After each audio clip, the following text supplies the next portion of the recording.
Tools are very important. They're my favorite thing about barbering. You could either have a tool that's set a bit tighter, you could have a tool that's set a bit more comfortable and more loose, and it's up to us to decide how they're all going to be set while we work in the field on the fly. So the clippers are all designed in order for you to take down bulk, to fade hair. They're all also set differently, whether you have them set a bit tighter or set a bit more comfortable. Also, you got to take note that some blades are designed to become more thin and others are to become more thick. We'll start off with it being open. We'll close it, instead of halfway, we'll close it a quarter, and then we'll close it another quarter. We're about halfway now.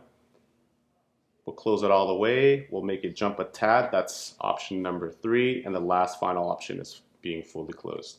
So, level 1.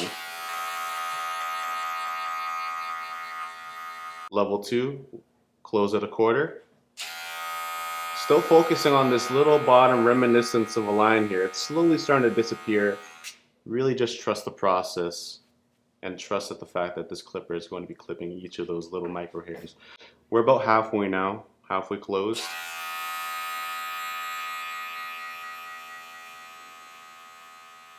And we'll pop it just a little smidge. The last final level would be fully closed. We're going to close that all the way.